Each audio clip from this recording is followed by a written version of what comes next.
Bienvenue et merci de nous rejoindre sur Africa 24. L'ancien Premier ministre malien Modibo Sidibé était à la tête de la mission d'observation électorale de l'Union africaine en République centrafricaine.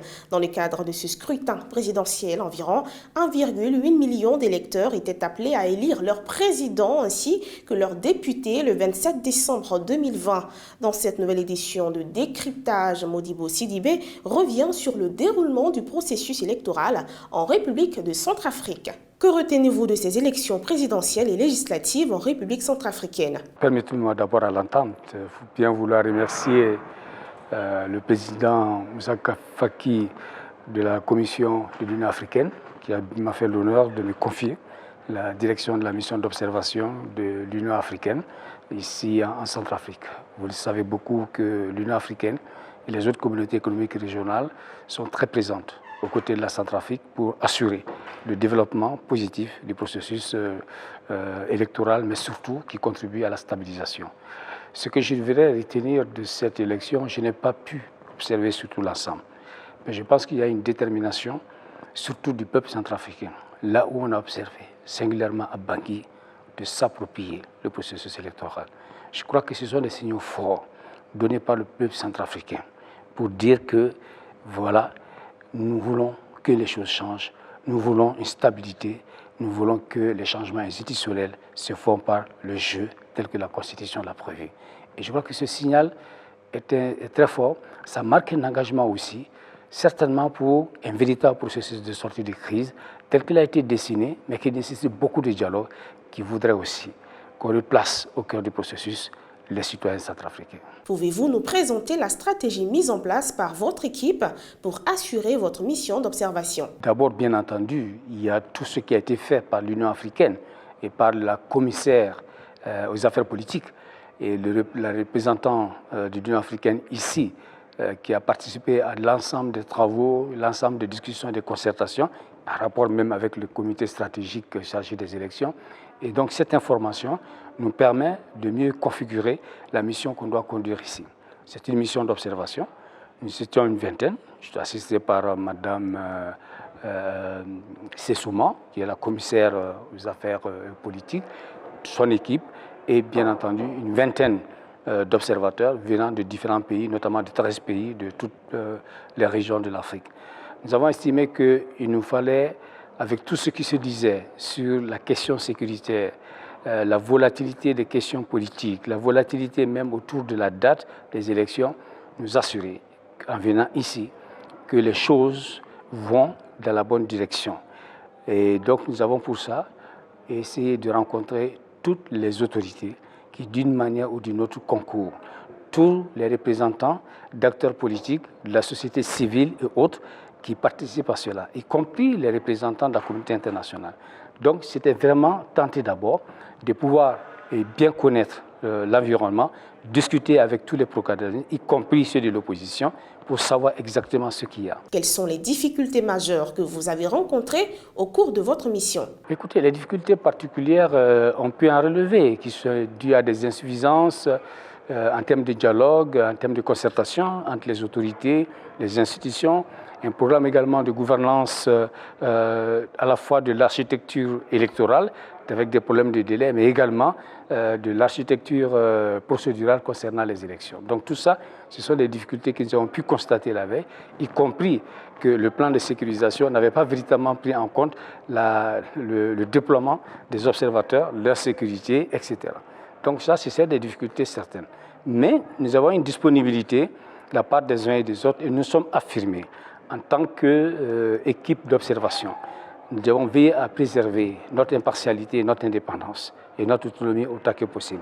Donc c'était une sécurité légère, par exemple, pour se déplacer au niveau des bureaux de vote, y compris la commissaire et moi-même, qui étaient en charge du suivi de certains bureaux de vote. Donc dans la journée du vote lui-même, à Bangui, nous n'avons pas rencontré de difficultés particulières. Nous avons vérifié des centres, notamment le centre de PK5, le famille de la communauté, et nous avons vu une grande participation, mais tout se passait dans le calme. Ça nous a beaucoup frappé. Un peu partout, le calme qu'il y avait. Et lorsqu'il y a des difficultés, ces discussions tout à fait habituelle pour essayer de comprendre ou trouver une solution au problème. Vous avez certainement appris que le bureau exécutif de l'Autorité nationale des élections a été changé en plein processus électoral. Quel est votre commentaire? Oui, je vous ai dit tout à l'heure qu'il y avait des insuffisances dans la gouvernance, y compris dans la prise des textes, le processus. Et c'est étonnant que certains des textes ont été pris qu'en juillet seulement, des décrets d'application, mais aussi surtout le problème du renouvellement de l'autorité nationale chargée des élections et qui a vu les nouveaux membres pratiquement prendre fonction le 24. C'est quand même assez spécifique. Donc nous avons mentionné cela dans nos observations en disant que cela impacte forcément la qualité, la gestion du processus. Et vous-même, vous avez entendu d'un certain nombre de difficultés entre l'ANE et les représentations locales de l'ANE. Tout ça tient de cela, en fait, qu'il y a eu ces problèmes-là. On nous explique que c'est les tenants, les acteurs politiques, notamment qui ont bien voulu insister pour cela, mais nous faisons le constat et nous en tirons les conclusions. Nous pensons que dans l'avenir, c'est pourquoi on a dit qu'il faut bien travailler dans nos recommandations sur les textes, qu'elles soient les lois, qu'elles soient les décrets, et sur les institutions, pour qu'il y ait une meilleure concordance entre les choses, une meilleure cohérence et surtout qu'il y ait beaucoup de concertation permettant de faire bouger les choses à temps dans un agenda qui permet de respecter les délais, qui permet de respecter la qualité de ce qui est suivi. Comment jugez-vous le code électoral centrafricain? Je serais malvenu à faire des commentaires particuliers en termes de jugement sur le code électoral centrafricain, qui est un code complexe et qui souvent, dans beaucoup de nos pays, est le fruit de compromis entre les différentes tendances politiques et parfois avec la société civile. L'essentiel, c'est de parvenir à un code consensuel. Et effectivement, certaines dispositions peuvent paraître étonnantes. Mais quand on écoute les protagonistes, ça vient de situations singulières et particulières. C'est ça aussi le propre des textes, de répondre aux préoccupations du moment, aux préoccupations des acteurs.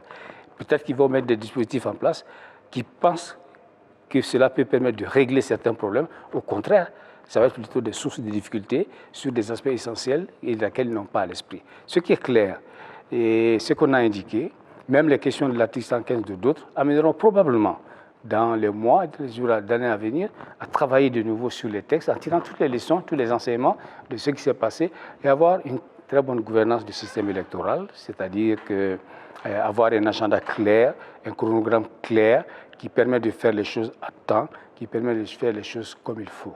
Donc il y a besoin, déjà peut-être dans Bangui, c'est une petite performance, on a dit aussi à l'intérieur, mais je ne peux pas juger, j'attends les résultats de l'autorité nationale sur la configuration du vote sur le territoire, etc. Parce que c'est ça, nous ne pouvons pas avoir les éléments y afférents. Africa 24, partenaire officiel de l'Union africaine, est engagé depuis sa création dans l'accompagnement des institutions comme la vôtre qui œuvrent pour la démocratie en Afrique.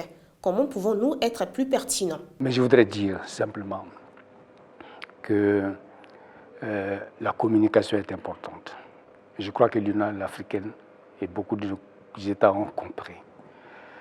Et je pense que les médias sur le continent sont en train de se multiplier.